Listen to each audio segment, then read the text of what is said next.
What is the most difficult topic in IELTS? According to you, is it listening? Is it reading? Is it writing? Or is it speaking? Let me tell you, it is none other than the IELTS vocabulary. जी हाँ, बहुत सारे ऐसे बच्चे हैं जिसका score कहीं ना कहीं नॉट हैविंग सफिशिएंट लिस्ट और नॉलेज ऑफ वोकेबलरी उसका स्कोर कट जाता है, एक 5.5 6 के आगे जाता ही नहीं। आज के इस वीडियो में आपको एक मास्टर स्ट्रेटेजी दिखाऊंगा कि जिसकी वजह से आपने ये अगर वीडियो पूरा देख लिया, ये स्ट्रेटेजी आपने फॉलो कर ली, आई एम श्योर आपके पास 4 to 5,000 वर्ड्स आपके पास रेडी हो गए। फिर आपके लिए रीडिंग में जो सबसे ज्यादा बच्चों को प्रॉब्लम अभी हो रही है as of now, that is reading में स्कोर नहीं आ रहा। क्यों? क्योंकि उसके पास वोकेबलरी है ही नहीं। जो सिनोनिम्स की गेम है, एंटोनिम्स है, वो जो आपने एक बार पकड़ लिया, एक बार आपने समझ लिया, तो आपका लिसनिंग, रीडिंग, राइटिंग, स्पीकिंग या कुछ भी सेक्शन हो, चाहे कॉमन इंग्लिश हो, जनरल इंग्लिश हो, आपको सही लगेगा। देखते हैं कि आइल्स वोकेबलरी प्रिपेयर कैसे करें। Okay, the step is that आप ये जो यहाँ पे मैं आपको दिखाता हूँ, आपको अपनी एक बुक में लिख लेना है, प्रैक्टिस करनी है, उसके बगैर नहीं आएगा। You need to practice on regular basis. First क्या करना है, आपको कोई भी एक वर्ड लेना है। मैं आपको स्ट्रेटेजी दिखाऊंगा।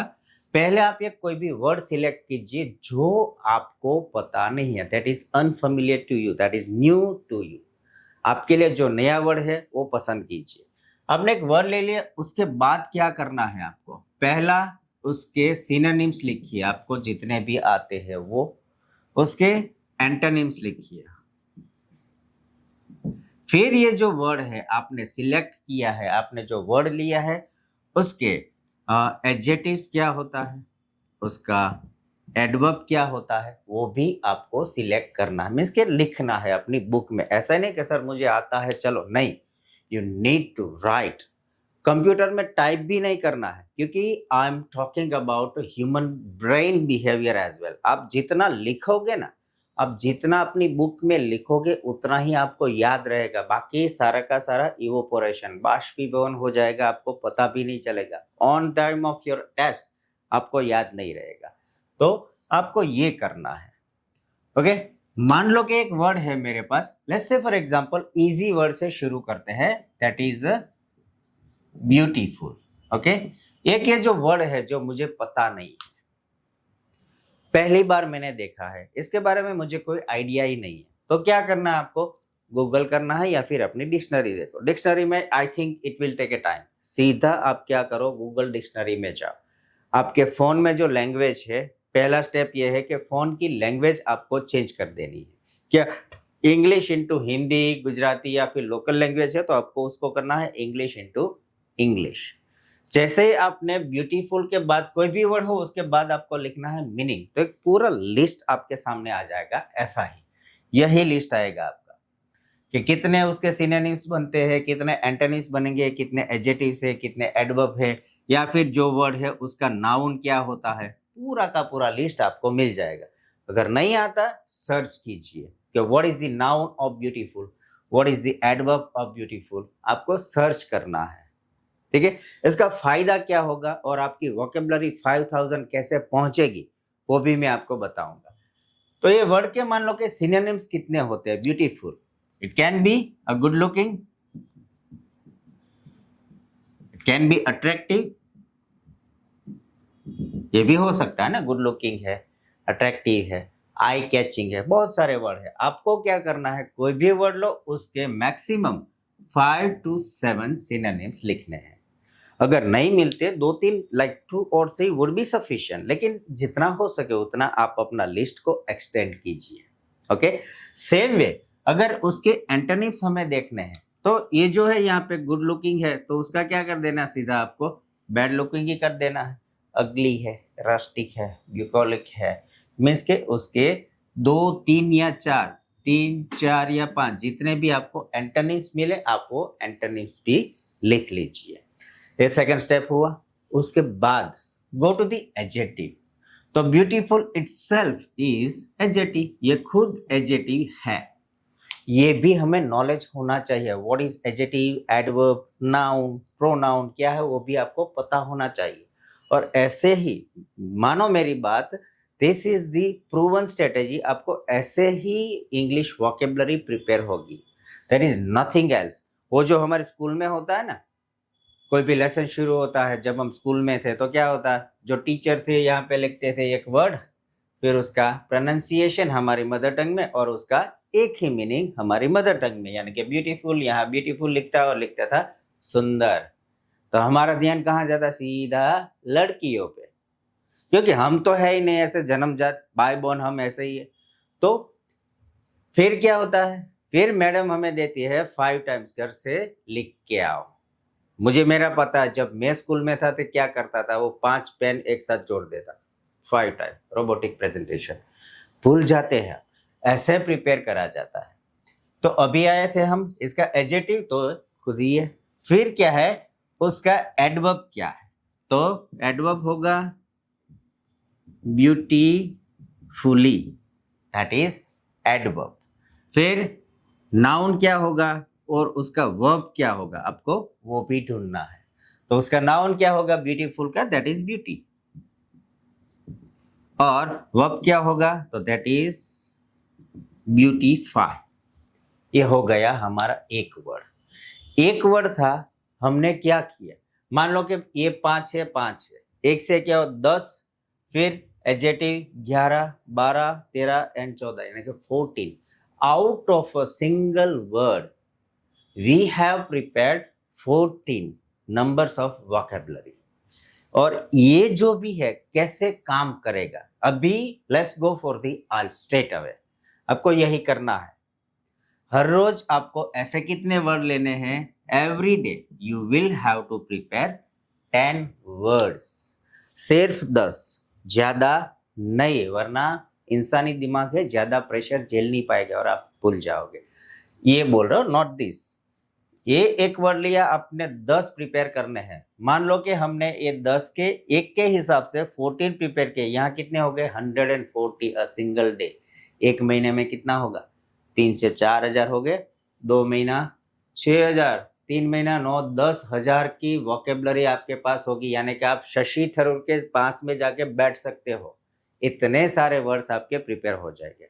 नाउ मूव टू, इसे आइल्स में कैसे इंप्लीमेंट किया जाए, आइल्स में इसे कैसे यूज किया जाए। आपको कैम्ब्रिज की बुक लेनी है, कैम्ब्रिज की बुक आप भी कोई भी लो, कोई भी नंबर से शुरू करो, या एक नंबर 1 2 3 4 8 10, कोई भी आपकी नंबर की बुक लो। मान लो कि हमने बुक नंबर 10 से शुरू किया। बुक नंबर 10 का पहला जो रीडिंग का सेक्शन है, पहला रीडिंग का टेस्ट पेपर, वहां से आप पैराग्राफ रीड करो। आपको टेस्ट अटेम्प्ट नहीं करनी इस टाइम, याद रखिए, आपको टेस्ट अटेम्प्ट नहीं करनी, हमें क्वेश्चन नहीं देखना, कुछ भी नहीं देखना, सिर्फ और सिर्फ only and only we have to check out the paragraphs, passages. Read करना शुरू कीजिए, slowly, smoothly, silently, peacefully, focus करके आपको रीड करना है। फाइंड आउट अ वर्ड, एक वर्ड आपने उसमें से ढूंढ लेगा जो आपको नहीं पता था, ऐसे आप अपनी बुक में उसका लिस्ट बनाइए।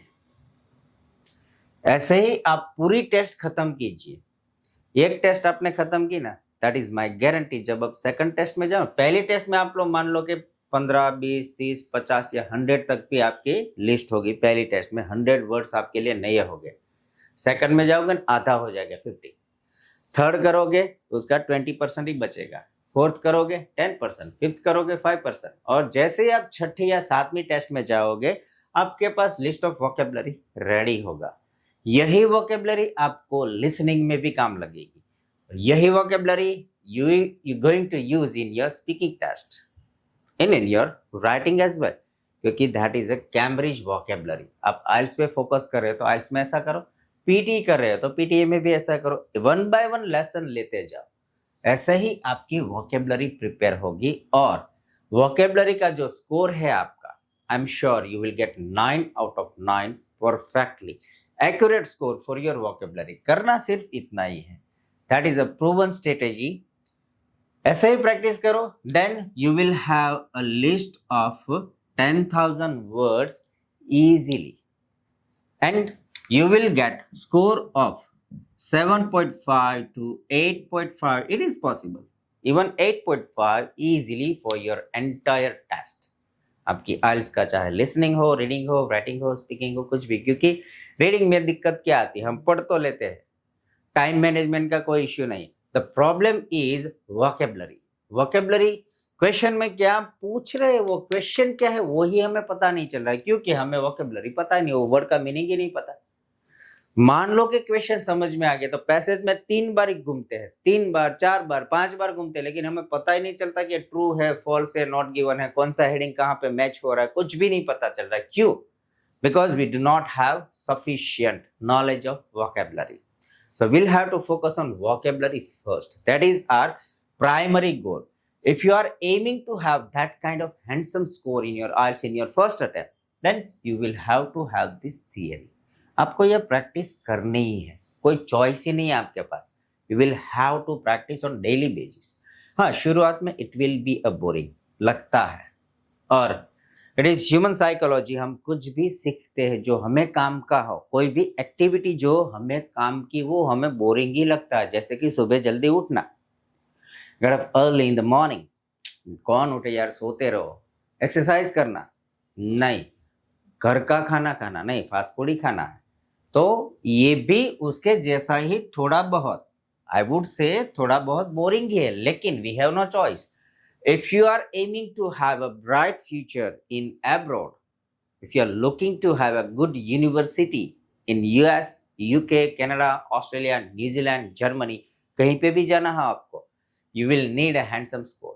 फायदा क्या होगा? आपने थोड़ी मेहनत कर ली, आपको स्कॉलरशिप मिलेगी, 5,000, 10,000, बहुत सारी स्कॉलरशिप मिलेगी, आपके पेरेंट्स के पैसे बच जाएंगे ये करने से। तो करो एवरी डे। एंड अगर आपको और कोई टॉपिक, जैसा कि कुछ भी टॉपिक हो रिलेटेड टू आइल्स, टॉफल, पीटी, सेल्फीप या कोई भी सेक्शन का कुछ भी टॉपिक हो जो डिफिकल्ट लग रहा है, तो आप नीचे कमेंट में डाल दीजिए। I will prepare another video. और ये वीडियो आपको अगर अच्छा लगा, इसको लाइक करना, शेयर करना, ये चैनल को सब्सक्राइब करना भूलना मत, ताकि सभी बच्चों तक ये पहुंच सके, सभी इंडिविजुअल तक ये पहुंच सके, और सारे के सारे लोग अपनी वोकेबलरी का जो लिस्ट है 1 से 10,000 तक इजीली पहुंच सके। और आपने जितना लाइक शेयर किया, आपने जितना सब्सक्राइब किया, तो मेरा रीच भी यही हो जाएगा। Thank you so much being with us.